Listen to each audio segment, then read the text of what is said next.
I started freelancing about 24 years ago. And before that, I worked for 6 years at Weekly Reader, which, depending on your age, you may or may not know, was a classroom periodical that gave the kids' version of the news every week. So that's why I learned how to write for kids.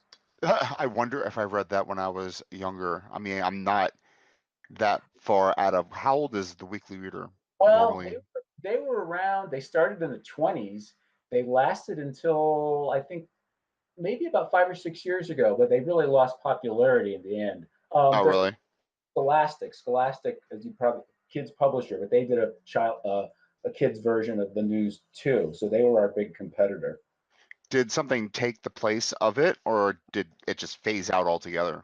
I actually ended up buying Weekly Reader, I think, just to get their lists, their mailing lists, and maybe some material. But I don't know if the Weekly Reader name is still used at all to sell anything. I'm not sure. Oh, interesting. I mean, how was that as a job? It was the best fucking job. Job I ever had. It was. I worked with great people. I learned a lot. We were really kind of on our own in our own little groups. There was some bureaucracy along the way. It was a 300-person company, but I just had a great boss for most of the time I was there. We actually provided content for Prodigy, which was one of the first online services back in the late 80s, early 90s. Uh-huh. It was a I'm top. not familiar with it, unfortunately. I mean, but it was had IBM and Sears were the two big companies behind it, and it was a dial-up. It was 24 baud dial-up modems, and I mean, we're talking. Oh, Prodigy in terms of the dial-up. Yes, I know Prodigy very well. So we created a kid-friendly content for them for 4 years, and that was just a blast. How did you start out? How did you get that job? I mean, where did you come from? Did you Um, always want to be a writer? I guess is the main question there. yeah, Did you well, start out wanting to write? I always knew I wanted to write. I mean, going back to high school, I didn't know what I thought I'd be a journalist. I didn't know I'd end up writing for kids, but I Were you got on like the high school newspaper and all that good stuff? yeah, exactly, high school newspaper, college newspaper. Um, I was out of work and I needed a job, and I went to UConn where I graduated, and they had like a employment referral thing, and this company, Weekly Reader, was looking for entry level people, and they picked me. So I was really, really lucky. And so I got into the ground level and learned how to write for kids from people who've been doing it for decades. Oh, So fantastic. So, what did you get your degree in? history. History. Oh, well, that makes sense. Yeah. Yeah. Doing what I do now. I mean, and it's funny, I've learned a lot more history doing this stuff than I ever did in college. Well, what did you actually center your sights on getting your history degree? Were you more into American history or Yeah, other? the emphasis was American. And like I said, I was thinking journalism. I figured that would be, I had a journalism professor early on who said, you're better off not majoring in journalism, which was my initial major. So focus on something else so you have some area of expertise. If you can write, you can write. You don't need a Mhm. journalism. And I think the next day I went and switched my major. I was like, that was like just a light bulb went off. It's like, yeah, that makes sense because I'd always loved history, and I figured if I had that background, might be able to parlay it into other things. So it's Do worked you out. consider yourself a journalist now? No, I And mean, what? I some journalism, some of the freelance stuff I've done over the years, and I edit a newsletter for an organization I belong to, and there's some journalism with that, but I just use that kind of God, general I read this biography.com. No, biography something. Biographers Biographers International. Yep, International. Yeah, that's that's the an group. interesting group. It is. How? I mean, We're a little so nerdy, but we're fun. I'm sorry. Say again. And we're a little nerdy, but we're fun. There's nothing wrong with nerdy. Nerdy is fun, actually. I'm all about that. Um, have you read the Leonardo da Vinci biography that just came out by Yeah, that's the irony. I write about biographies every month. I mean, go through all the new titles coming out and interview biographers, and I read very few unless it's for a project I'm doing for work. I just don't have Oh, the it's time. interesting. Yeah. You obviously like the medium though. You mean biographies? Yes. Yeah, as far as when I write for kids, if I could just do biographies, I'd be very, very happy. As long as they're dead, as long as the subject's dead. Don't- It's you've had a fascinating career. I mean, I discovered you through Max Brooks, the author of that zombie book. What was it called? World War Z. Are you familiar with him? No. He wrote a list of the 7 best war novels, graphic novels, and your name is on that list. Kidding. I'm shocked. For your Gettysburg piece. Oh, okay. Okay. Yeah, you mentioned in your email that you originally were looking into the Gettysburg book I did. Yeah. Oh, that's interesting. Well, yeah, I was wondering if there were graphic novel interpretations of historical events. I mean, I'd never actually run into them before, and I kind of just wanted to see what was the best in the genre, and your name popped up. But that's more of a child's graphic novel, or would you consider that a work of? No, that's definitely meant for elementary kids. I mean, maybe up to middle school. But the publisher I did it for did a whole series of graphic novels interpreting different facets of American history. So I did that one. I did Benedict Arnold. I did Nat Turner's Slave Rebellion. I did Muhammad Ali. So that was a biography. Where does this stuff go? It's not around anymore, right? You can find most of the stuff on Amazon. I mean, school libraries and public libraries are the primary audiences for these books. Hmm. But I think almost everything I've done is available on Amazon. You could buy a paperback and get it. Exactly. Or sometimes, Have you noticed that the industry has changed over the last 24 years for these type of books? yeah, the pay goes down. Oh yeah. I mean, uh, it's that's a biggie. But on the whole, I don't feel like the whole moving towards ebooks and electronic formats has really impacted too much. mhm. The Well, other you're an big independent writer, right? I mean, you're not I mean, you contract in with companies and how does that right. work exactly? Well, when I started, it was like me coming to people knocking on doors and trying to find clients. Now I've been doing it so long, I have very established clients. I get word of mouth projects. One author might not be able to do a book, but he knows me, so he recommends me to somebody. Um, so yeah, I haven't had to do a lot of marketing, thankfully, over the years. I've been very fortunate. When you did market though, what did that look like? I mean, was that you said calling and Well, I'd go through, there were different directories of educational publishers. I mean, there probably still are, but again, I haven't had to look for any in a while. mm, I'd go through and I'd see the ones that did social studies, history type books that were looking for writers. And I would just, send my resume and a cover letter and maybe some samples. And um, I didn't get a lot of work that way, to be honest. yeah, I would imagine. I mean, you get to those gatekeepers and they kind of stomp on your resume and keep it away from the bosses or whatever. Yeah, and the people who the editors are going to go back to the people they've used before, people they recommend. So again, I mean, it's that word of mouth thing. I think that really leads to a lot of it. That's how I've gotten most of my new clients over the last 5 or 10 years. And that comes from a community that you've developed of other writers. Yeah, small community, a lot, not a lot. Some of the people I work for have dual roles. They're packagers, so they are actually putting together books for publishers, but they're Mhm. writers themselves. So there's one guy in particular. If he is not interested or doesn't have the time to do projects people come to him for, he'll recommend me, and that's led to some really really nice assignments. So again, very lucky. What's the business side of it too is, and I talked to a graphic artist who pretty much it sounds very similar in terms of being able to, you know, throw the hook into their pond of contacts and pull out a job basically. Mm-hmm. It's fascinating that it would, I mean, things have changed so much in the last 24 years. How do Yeah. you keep your head above water? I mean, not just changed, but like morphed into a totally different thing, kind of in a way. Well, like I said though, in a lot of ways, what I'm doing is not a lot different than what I did when I started.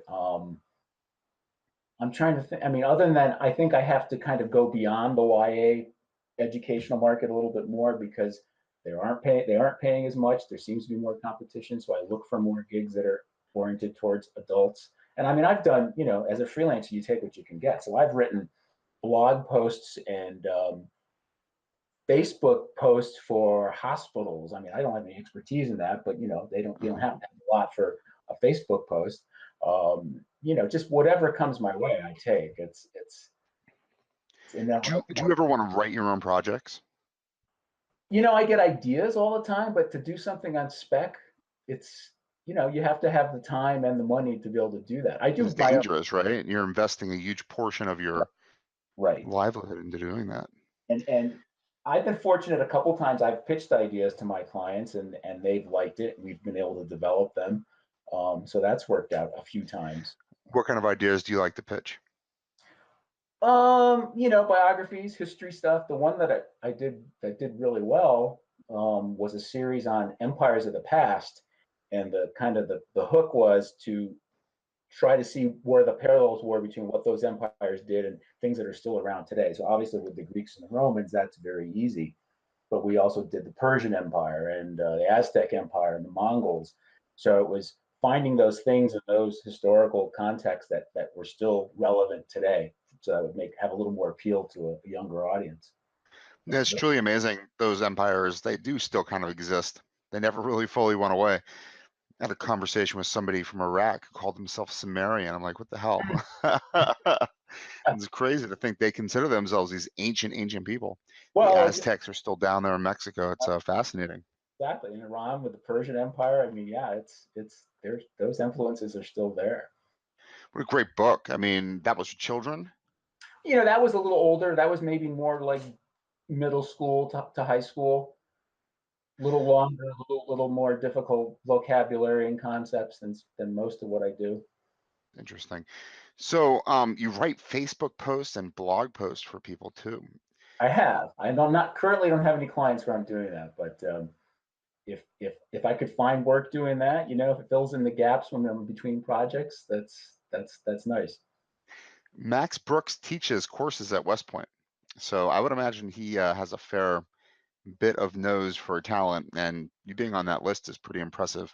I have to And look you up and look. I mean, I just blown away that you said that. I'll send you a link. I'll send you a link to the article right now That would be while it's great. on my mind. But I mean, has that happened before? Have you had the opportunity to meet people who have been inspired by your work? Do you have a fan base? I I don't know if I would call it a base, but I get the occasional fan letter from students, which is really gratifying. Or a teacher will say, we have some of your books in our library, and the kids love it. So it's limited. I mean, I know there are a lot of YA authors who do a lot of school visits and are really out there, and I don't do a lot of that because I'm not really comfortable speaking in front of a group of people, even if it's 10-year-olds, and B, there just doesn't seem to be a lot of demand in the. I think it's more for people who do YA fiction. They might get that kind of a call to go speak to kids. But I've done Skype interviews and I have done some classroom visits. So it's always nice to see the people who are reading your books, and when they respond positively, that's great. I mean, you actually are making an impact in literacy, putting titles under kids' eyes. I like to think so. And a lot of the stuff I do is what they call high low. I don't know if you're familiar with that. No, if you'd like to explain it, that'd be great. It's high interest and kind of low reading ability. Mm. So a lot of books about war, unfortunately, or vehicles, they're really trying to appeal to boys who read below their grade level. So there's a lot of them again are war oriented, which I prefer not to always write about. But if I'm writing something that's getting a kid to read who wouldn't normally read, that's a good thing. No, exactly, right? I mean, I guess you're kind of selling based on the cover too. Yeah. Oh yeah.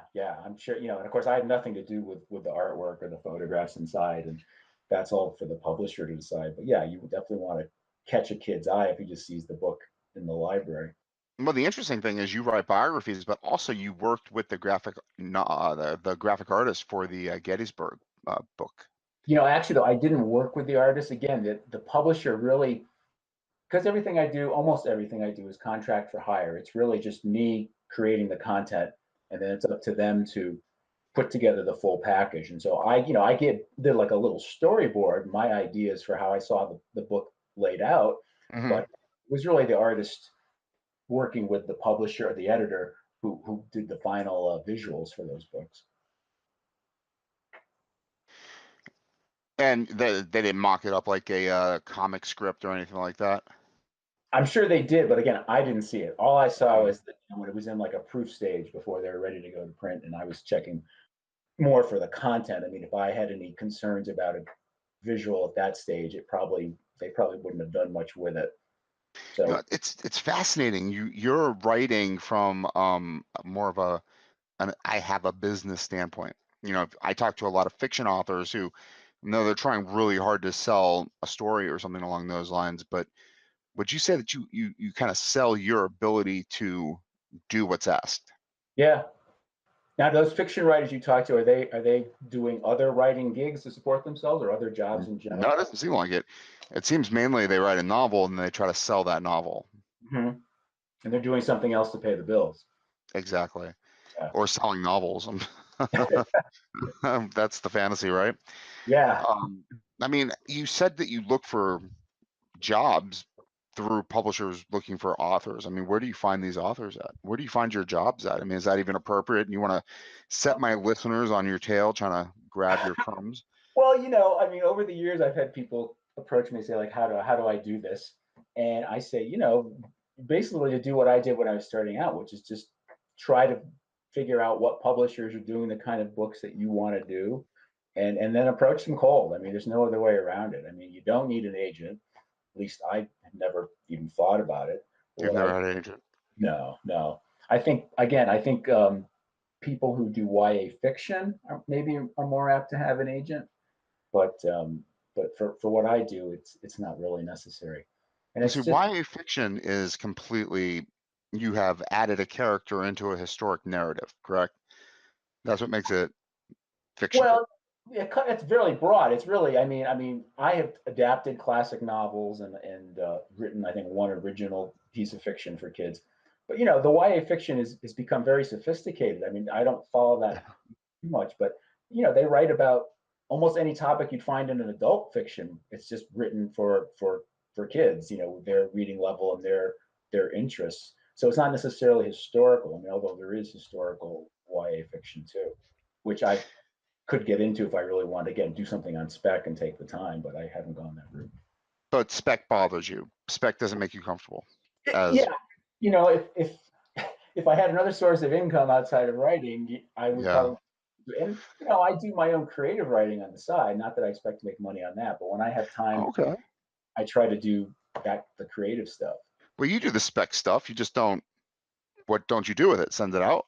I just don't make money on it. That's all. Oh yeah. What kind of spec stuff do you write? What kind of Well, fiction do you write? I Creative I writing stuff. I write plays actually. That's my Oh, thing. that's right. You're in the Dramatists Guild. I wanted Yeah. to talk to you about theater. Okay. So you're a playwright. I am a playwright.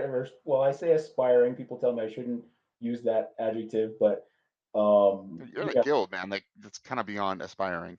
Well, anybody can join the guild. All you have to do is show them you've had one play produced anywhere, and pay the dues, and you can be a member. I actually let my membership lapse this spring because I was finding I wasn't getting anything out of it. They send a monthly magazine, which is nice, but it just joined the stack of all my other magazines I didn't have time to read. And if you're farther along in your career and you need legal advice, they're really good with that. They'll help playwrights iron out problems with contracts and how to cast productions and things like that. But I had nothing against the guild. It's just like right now in my career, I just haven't been benefiting from it. So I like I said, just this past year, I let it lapse. Unions are an interesting animal. Yeah. But But I think there might be an echo. uh, Okay. Nothing worse than feedback. Excuse me. Yeah, guilds are interesting. I've never joined one myself. Could I produced one play with a children's theater group when I was much younger. Could that count and get me into the I, guild? I think all you have to do is send a program from a play of yours that was done Interesting. and pay the dues. I mean, I know when I first joined years and years ago, the only thing I had, what still I have, are small nonprofit community type productions, and so Mhm. it doesn't have to be a big production. You just have to show that you have had something staged. It's so fantastic. Where do you live in the world? I live in Santa Fe. Santa Fe, New Mexico. The peppers. That's where I want to go. New Mexico, so bad. Just to eat peppers. Chili. Don't call them Chili's. peppers. That's what I meant. Chili's.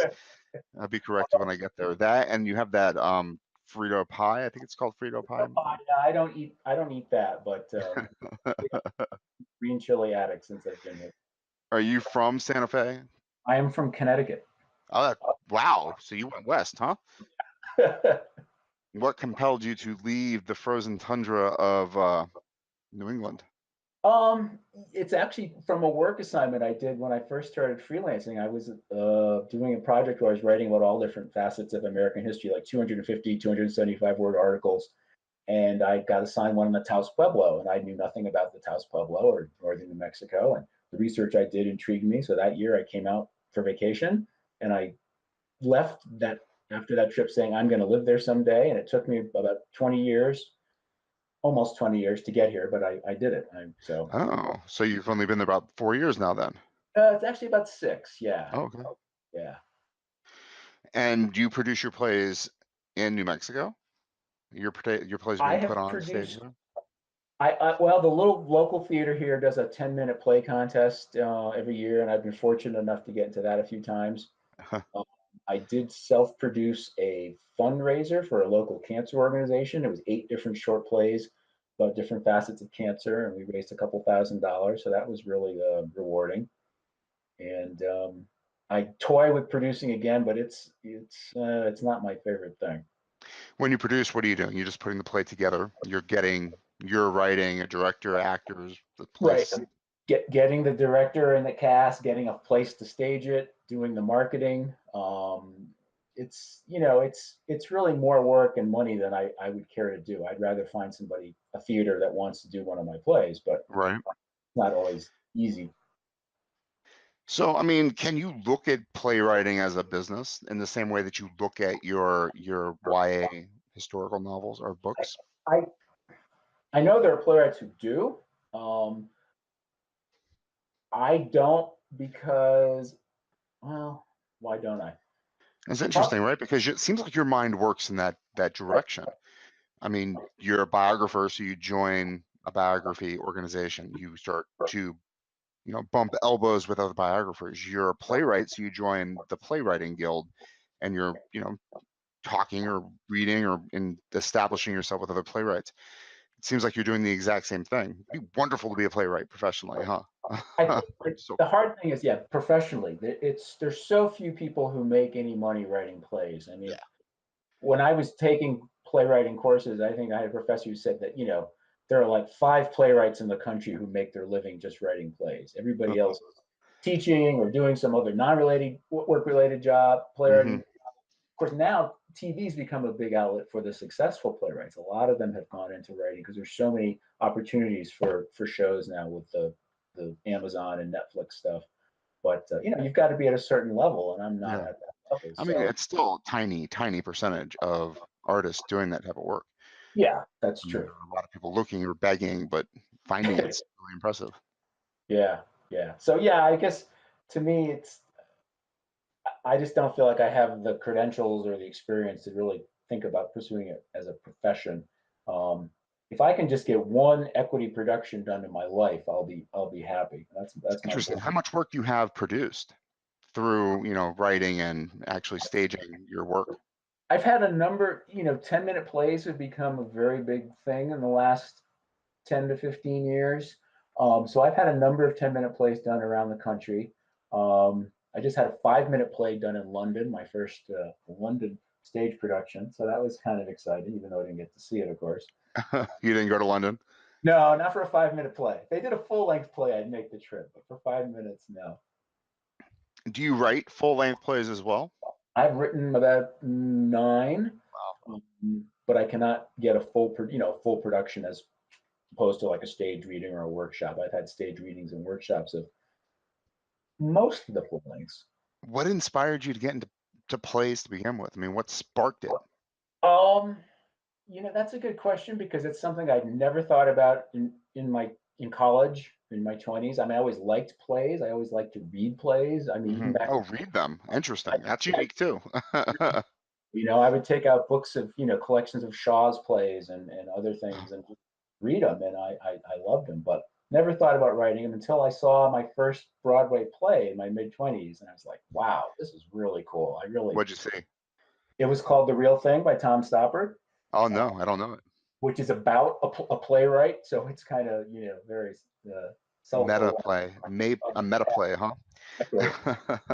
And, That's it's the experience just blew me away, and that's when I got the bug. So, I mean, it sounds like you've always been into plays themselves. I mean, a lot of people, I'm Waiting for Godot, I think was like one of the first plays I read, and Catch 22, I think I read the screenplay for that. But I mean, it's unique to read plays. People usually don't even watch plays. I mean, that's why it's hard to make money in the genre or whatever.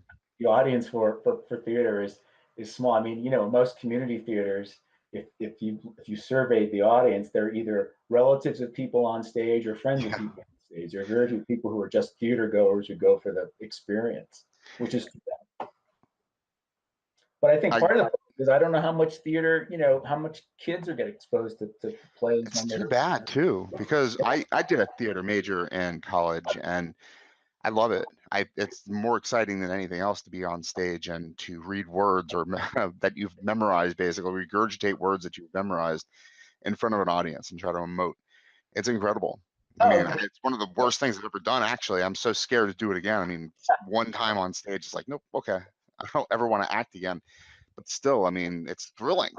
yeah, the energy in the theater for during a live performance. I mean, when I'm watching somebody, watching actors perform one of my plays, and you hear audiences respond the way they should, laughing when they should laugh, maybe crying a little when they should cry. I mean, it's magical.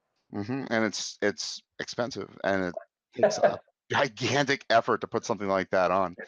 Yeah. And like you said, not many people do go to these things anymore, which is unfortunate. I mean, eventually, I guess theater will go the same way as orchestras. Yeah, They'll- and that's the other thing. I mean, when I do go to see plays, the audience is skews old, and if you don't have younger people coming in other than the people who are actors and stage managers, I mean, obviously there are theater people who are always going to be into it and go out to see stuff. But if you don't have that larger base audience, yeah, I, but I those people aren't making money either, though. They're that's it. basically waiting tables and Yeah, hating life and not being able to afford to go to the theater, even though that's where their love is. That's the ironic part. The people who would appreciate it can't afford to go anyway. I right. mean, I live in New York. I walk by plays all the time that I would love to go see, but forget about it. It's like $150 to Yeah, bring my wife or whatever. Broadway scene is just it's like that's another world. I mean, that's I mean, even crazy. off Broadway is expensive. I mean, Yeah, off Broadway, they're trying to maintain these rents that are, four figures, $5,000 a month or something like this. yeah, Ridiculous rents. it's crazy. Yeah, I and mean, I would imagine where you are would be a great hotbed for talent because it's probably not too expensive, right? In terms of living and compared to the coast, it's very reasonable. Yeah, and there. Well, we have a lot of retired stage and screen actors and behind the scenes people who come here after they're done with their professional career, but they still want to be involved. So you mm, can see plays here that have equity people and SAG people and really high quality stuff. it's very interesting. I mean, we are working on a world where people who would love to create things like that can't. So the things that they can't create are going away. And I don't know, it's like you said, you're afraid to produce art because there's no money in it. And the world will suffer at the end, right? I mean, who is creating the art? The rich people? Those are the ones that we don't want to see the art from. Although I'm sure some people would say that all the opportunities that the online world has given us, there are people producing things on cheap budgets, and I think that's more in the film area than I don't know. stage. I talked to a lot of authors too. I mean, there's a gigantic area to post stuff. I mean, there's tons of places to put your fiction. There's Mm-hmm. tons. I mean, I write and I place my stuff on the internet and try to find magazines. I mean, there's tons of content out there that you can devour for free. Nobody's making any money You've though. got the outlet, but you don't have anything No, to there's no income there to support you. exactly. I heard a horrible term from another podcast I listened to called the cult of the amateur, which is really hurting online Mm-hmm. reputation. You get all these people doing something that's not actually very good, makes everybody else who's doing something good look bad. Yeah, I think that's especially true with writing. There's so many people who, because they can put up words on the internet, they think they're a writer. It's like, well, Yeah, yeah, exactly. I mean, there are so many people who consider themselves something they probably shouldn't, but who are we to judge them? But necessarily, I mean, they might be able to find an audience that's of true. people that are. Get their stuff. I mean, there are some classics that I can't stand. Yeah. I don't know I why anybody would voluntarily read Faulkner, honestly. yeah, I don't go back. I mean, I read one in school years ago, but I don't go back to it. I have to admit. Yeah, I mean, I read, stuff in American lit or whatever. I'm like, nope, this is not something I'm going to go back to. But Mhm. I'm a complete fan of Hemingway. I mean, I'll revisit that guy over and over again, and then Shakespeare Hmm. too. So it's not all the classics, just Faulkner. He can go away. So, what kind of can I ask you a question? What kind of writing are you doing now? I do spec stuff, speculative fiction, science fiction, fantasy, Uh huh. make up worlds, things like that. And how's it going for Oh, it's horrible. you? I, Publish? You do like stuff on Amazon or any other outlet?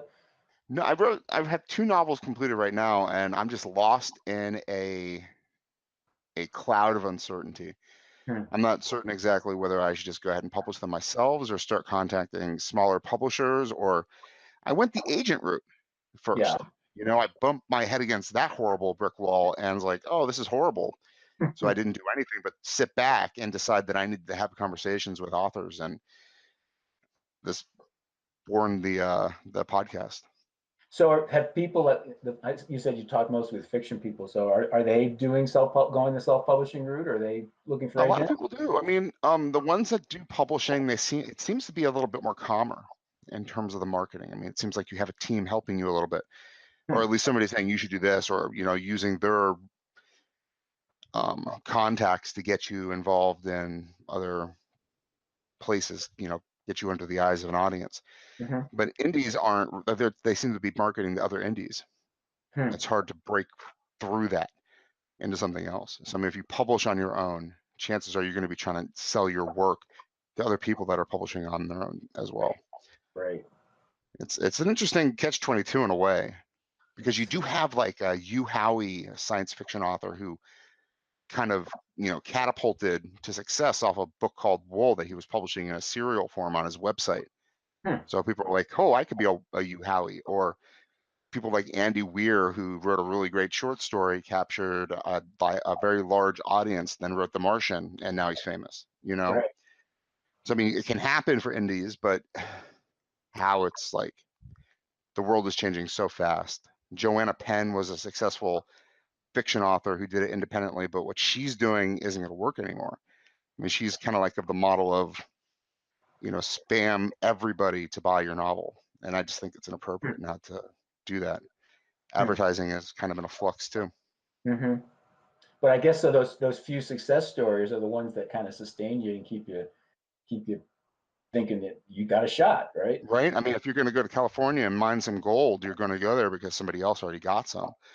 The dangerous, arduous journey of writing a novel and then trying to sell it on the internet. It's like, well, somebody else did it, I'm going to do it too. And there are people that are kind of making a living at doing it, who Yeah. are quit Those their stories. jobs and say, this is Yeah. what I do.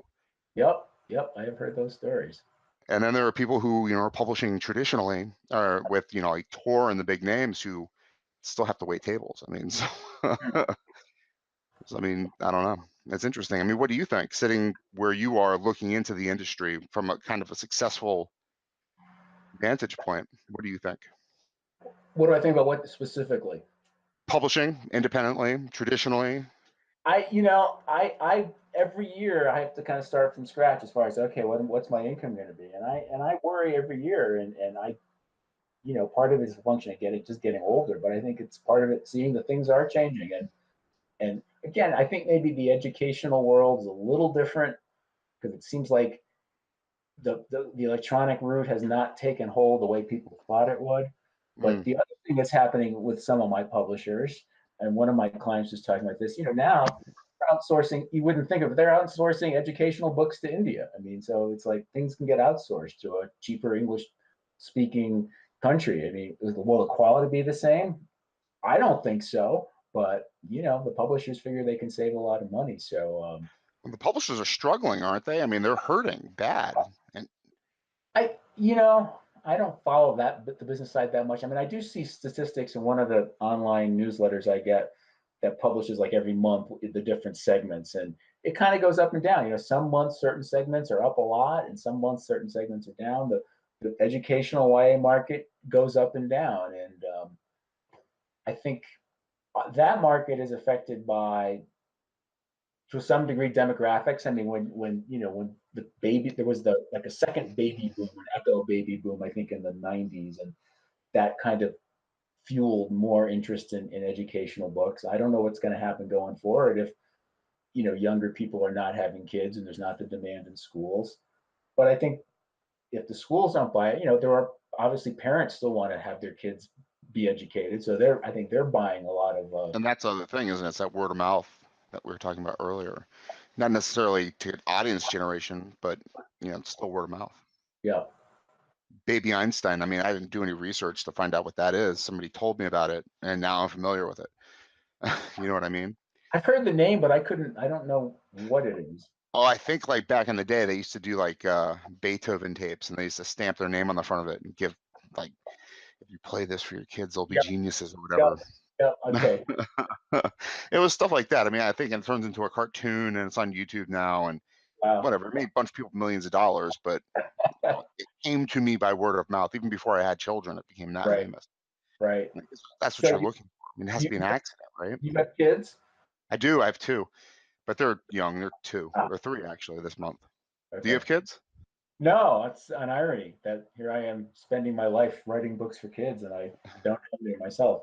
Plenty of nieces and nephews, though. I could give them copies of the books and get their feedback, so that's Oh, good. man, all you have to do is say you don't have kids, and I'm jealous. No, Yeah, they're awesome, but they're not at the same time. I mean, the toddlers are, obviously when you get rumored when you get to be nightmares. my age, and you don't have anybody to take care of you. You know, when you get older, you think like, oh, I should have had kids. Damn. So, That's what I'm counting on that. Actually, I tell my wife she's gonna be, spraying me off of the backyard with a hose, and then the kids will take care of her. So it all comes around. cultivate my adult nieces and nephews to find one who will take me in when I'm old and decrepit. I don't know. Before I had kids, I know that my nieces and nephews weren't taking me anywhere to the field someplace. I don't know. So I mean, you said that the field is changing going into the future in terms of publishing the educational books. But do you not see where it's going, or do you have an idea of where things are gonna? I don't, because I'm just not plugged into. I mean, other than what I, have the very short term contact with my publishers and editors. I mean, I don't really have a big picture. I don't know what predictions people are making. Again, I think that the print book has sustained pretty well, given the fact that I think the beginning of this century there was a real push to try to get more content online. Mm. I think there still is, but I think the thought of doing it exclusively online or some other kind of electronic format, I don't think there's as much push for that as there was. I mean, I could be totally wrong, but it seems like the clients I work with are always looking for new ideas in the print world. It's just a question of, are they going to make money off it or not? And so because maybe there's some uncertainty, they pay the writers less. I mean, there's just no question that even putting aside inflation, I mean, what I make now per book is less than what I made 10 years ago. Well, that's pretty much everybody, isn't it? Not just writers. It's like everybody's making less, and their value is even more worse than it was a few years ago. And it's depressing. And Yeah. I think it was exacerbated by when a lot of the newspapers were laying off journalists and they started becoming freelancers, and maybe not necessarily in my field, but in general. I mean, you had this whole pool of Yeah, people. right. I mean, that's competition for you, isn't it? Of Those are course. people that can write children's books as well, desperately looking for work. And yeah, you get, so they go from having a secure job with a newspaper or magazine to having to freelance, and yeah, so there's more people competing for fewer dollars. And that's a great example because I mean, just 5 minutes before we get on this podcast together, I tried to read a Washington Post article and it said, no, you got to pay. Ah, And I'm like, no, I'm not. And I'll find another source. But now that's becoming harder to do because a lot of those newspapers are like, no, there's a paywall now, bud. You want to know the news, you got to pay us. yeah, and for me, I mean, for me, it's a business expense. So I subscribe to the New York Times online because if I want to be able to go back into a Times from 1892, I can just sit at my computer and do it. And that's, for me, that's a godsend. But, you know, and it also gives me access to today's news. So that's nice Mm. too. But yeah, to have to pay for everything, it's tough. But I mean, I It's can see, tough. I mean, it's like you add these subscriptions up and it becomes yeah. monumental. But you know, what's the alternative if they're not making money from advertisers or from print subscriptions? You know, I'd rather pay the money and have them survive than not have them there. No, that's a very good point. But I mean, people are still circumnavigating that because I mean, the subscriptions add up. Yeah. It just becomes annoying. It's like, okay, why don't you guys bundle under one subscription so I don't have to pay everybody $12 a month? Hmm. And Hmm. because I mean, it is kind of like, I think they call it subscription exhaustion. Hmm. I mean, people don't want to pay out money monthly. And, you know, going back to the indie author subject, I mean, a lot of those people who develop content and publish it online have these Patreon accounts, which is basically the same thing. It's like subscribing into the content provider that you enjoy for a couple of bucks a month or whatever. I don't know. I wish I knew because I don't think the subscription models are working or will not work long term. Well, I don't know. I think the Times maybe they might be the only one, but from what I just read recently, they've really done really well once they put up a paywall. Uh, but you know, how many New York Times are there as far as you know across the country? The kind of papers or magazines that can command that kind of money on a regular basis. It's going to be tough. Yeah. The New York Times has 10 articles that you can read for free, I think, and I'm not quite sure what it is, a month or a week or something like that. I mean, there are ways to get by this paywall too, but like you said, the more moral choice is to support them because they're doing work that you need to survive, and not as just a writer, as a human being, as an American. I mean, they give you. Especially in this age, you know, where you have the crap that's online that's totally bogus. I mean, my God, I want to have a Yeah, couple. I mean, I'm not saying that any of the big name newspapers are perfect by any means, but they get trapped too sometimes. I mean, they do fall into these information traps, but I mean, it happens less frequent with them than other places yeah, like the I'm Post. glad they're there. Put it that way. Yeah, I mean, that's an interesting point. Fake news. How much research do you put into your books? I mean, is there like a quality standard that you have to go through as the writer and then your editor, or is it kind of Um, loose? well, it depends on the publisher, but I have my own rules. Some of the publishers will say this too. You know, you don't use Wikipedia, and I don't, other than maybe to direct me to a more reliable source. I have always been committed to living near a good college library where I can take out books because I rely a lot on the current scholarship that's in academic libraries. Hmm.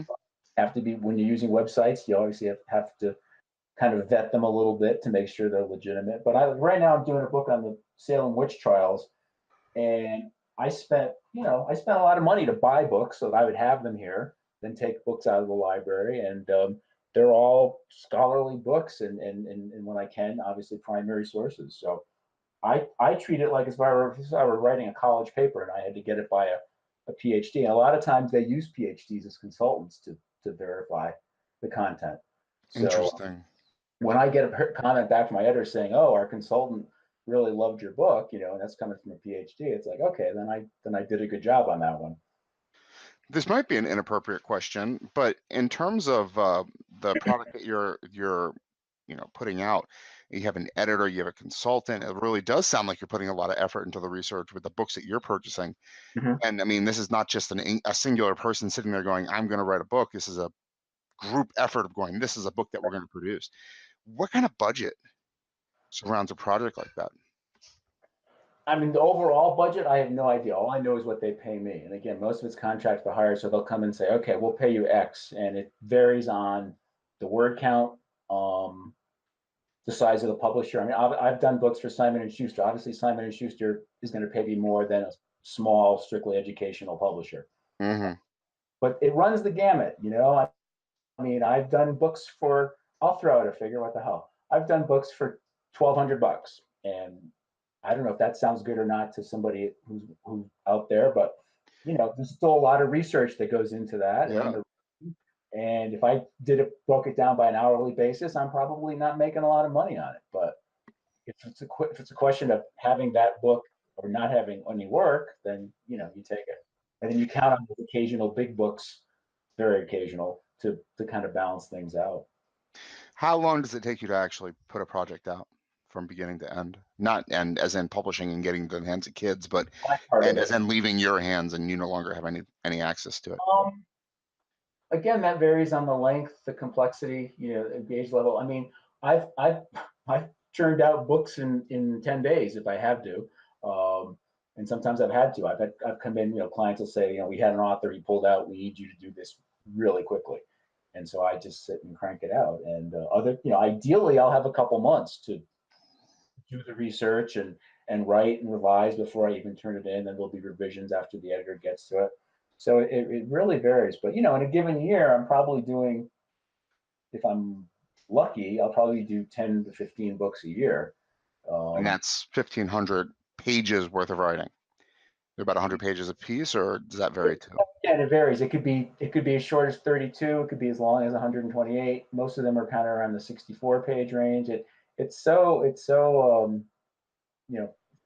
flexible depending on the project. It really is hard to generalize. But I was listening to one of your podcasts today, and the author was saying she tries to write 1,000 words a day, and that's when I sit down to write most days, that's what I'm trying to do as a minimum. Some days it's closer to 2,000, and it's just you just do it. It's like there's no writer's block in this kind of writing. No, exactly.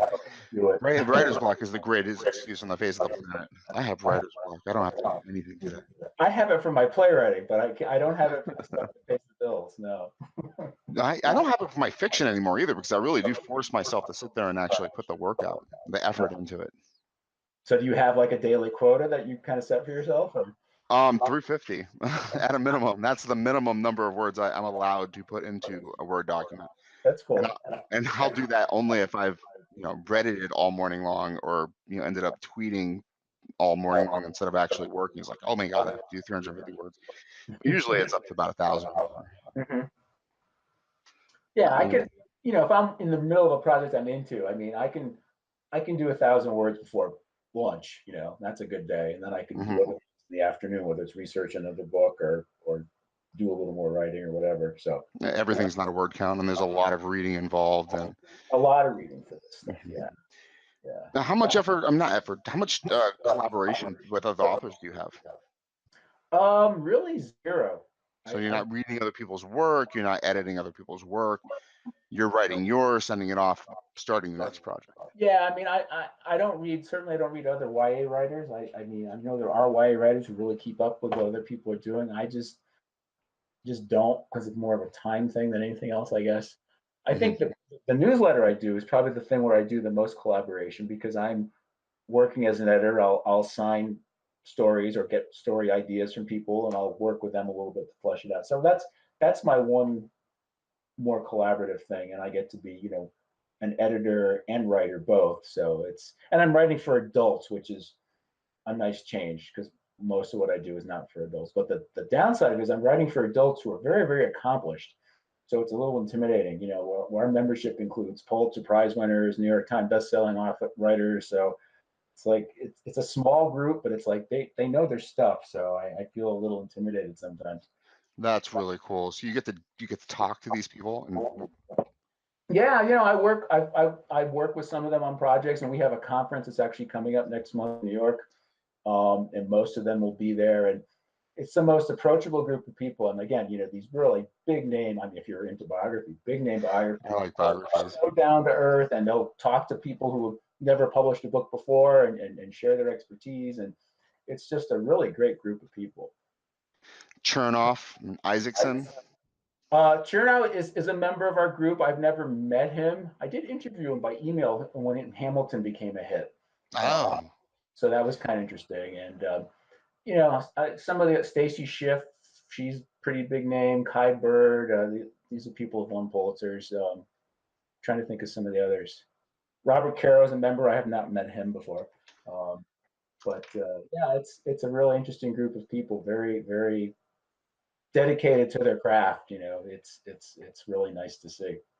What's the difference between your career and, let's say, an Isaacson's career? Could you become that type of biographer, historian? Well, theoretically,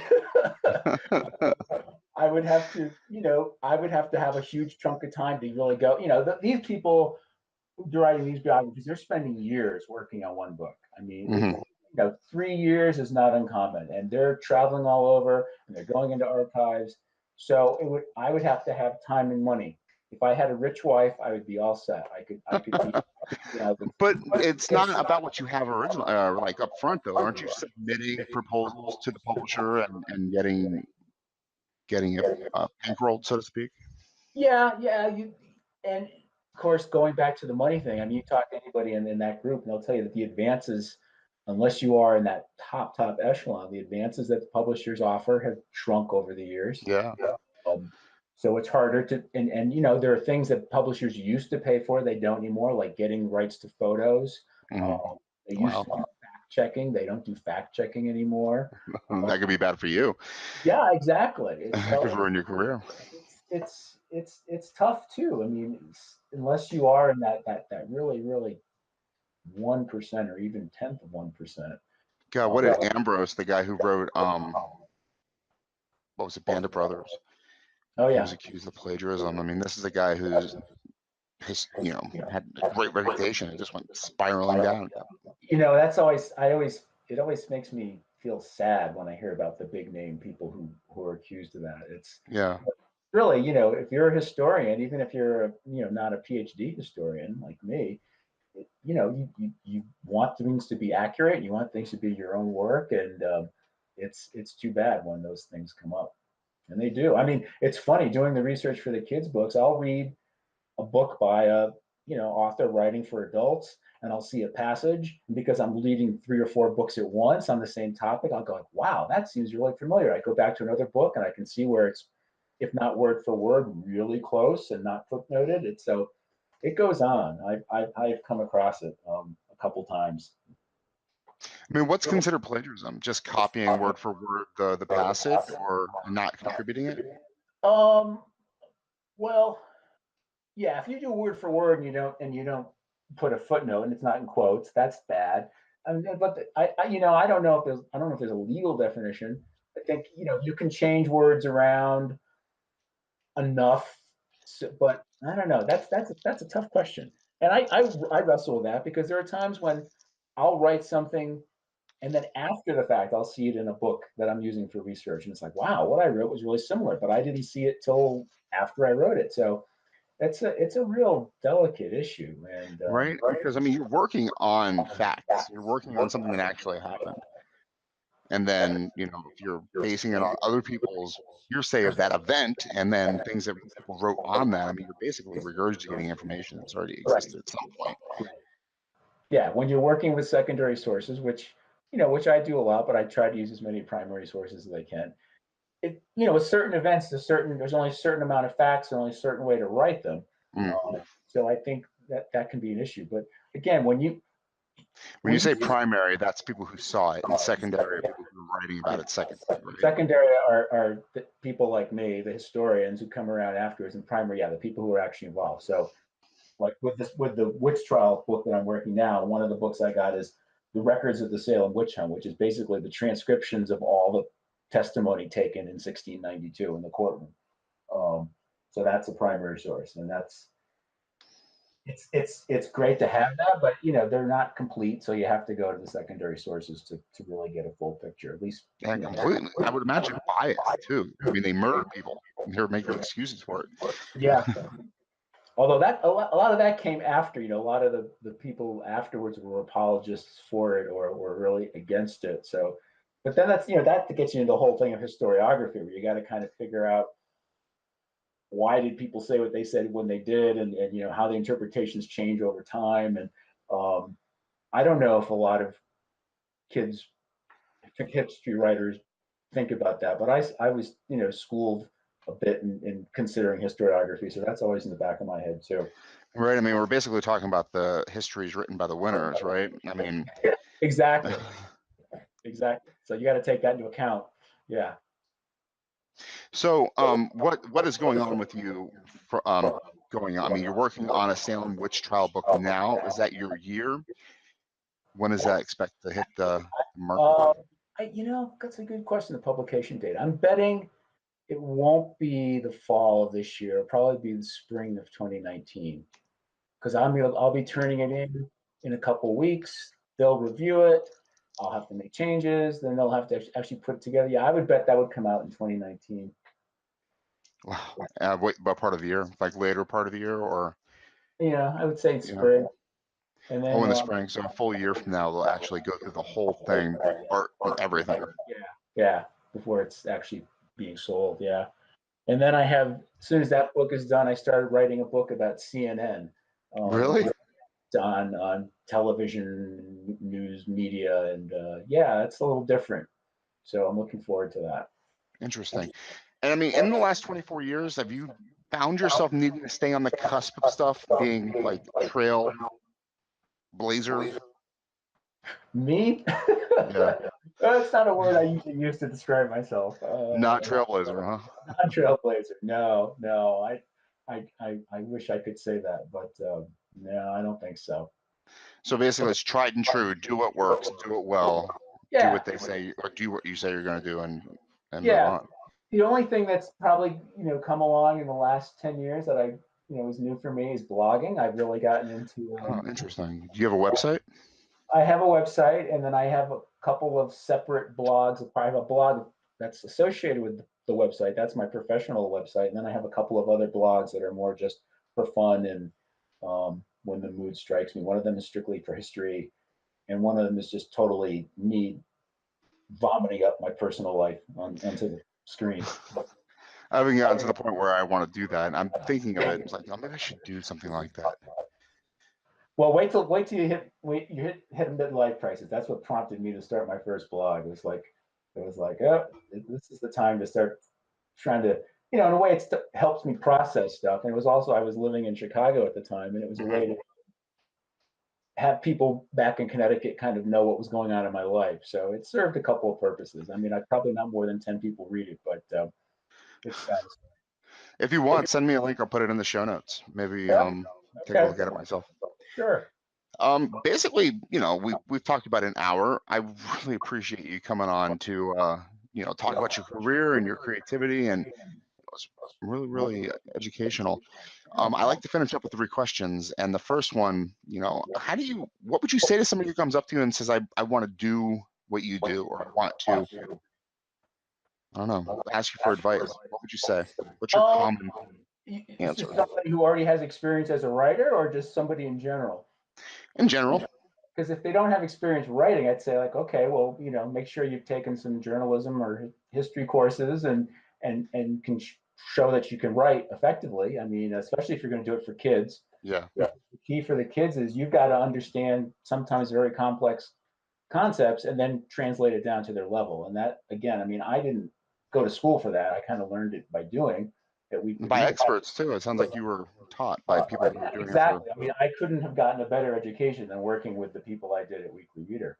Um, and then over the years, I've written science books about topics I knew nothing about before I started. But once you learn how to, get the right information and then just think about it enough, then process it enough, and you can get it down to a kid's level. I mean, again, that takes experience, but Yeah. I would say that's something they would need to do. And then if you have the writing chops, it's just a question of getting out there and marketing yourself. And again, I mean, when I first started freelancing, I had a name through somebody at Weekly Reader of a small publisher, and they hired me. I mean, for one book, and that led to others. And so it was I was fortunate that I had that one personal contact that opened the door. Do you find that prose is something that you consider when you're writing, or is it more functionary language? For kids, it has to be usually more, just the facts kind of thing. That's why the blogs are a nice outlet because I can do a little bit more, and the playwriting. Um, they're. I'm trying to think if any of the educational publishers give you a little more leeway.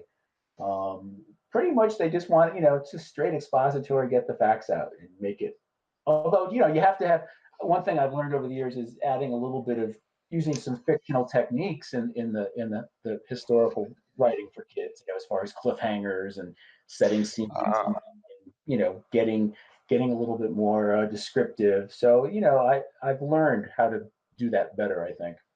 And also the storycraft probably goes along with your playwriting as well. I think so. And there was actually been some books where this is not my favorite thing, but certain publishers are okay with doing history-based books where you're creating dialogue, creating characters. That never actually happened during that time. And so that's, you know, that lets me feel like I'm using some of my playwriting skills too. Interesting. My second question would be, what are you reading yourself? Do you have a personal list of books that you're trying to read, or what would you recommend people pick up nowadays? I wouldn't recommend, because I'm just not a good person for that.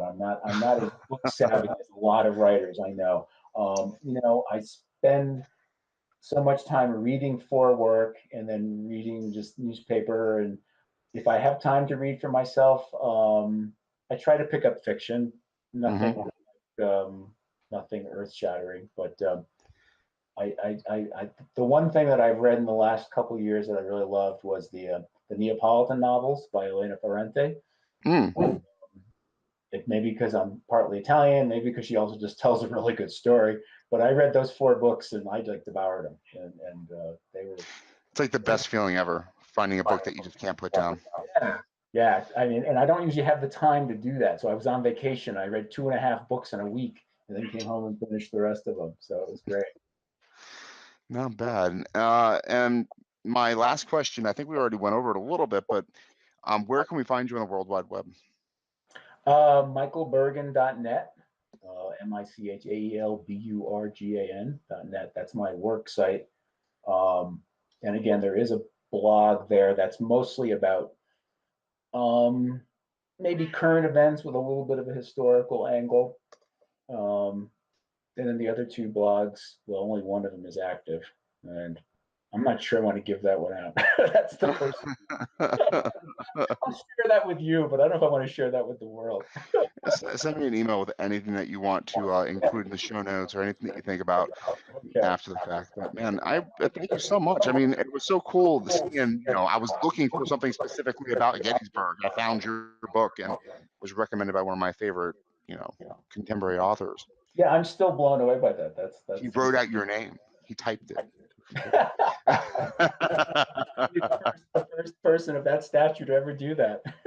I mean, he's had a New York Times bestseller. Have you ever made the New York Times bestseller list? Not that I know of. You don't even know you're being written about on the internet. You need to start. You need to put a Google alert on your name. I will brag a little bit. I have won a couple of awards for the writing for the kids. So that's, you know, they're not awards that most people outside of children's publishing would know of, but it's always nice to get some recognition for what you do. Do you get it sent to you in a box, or do you have to go pick it up like in an award?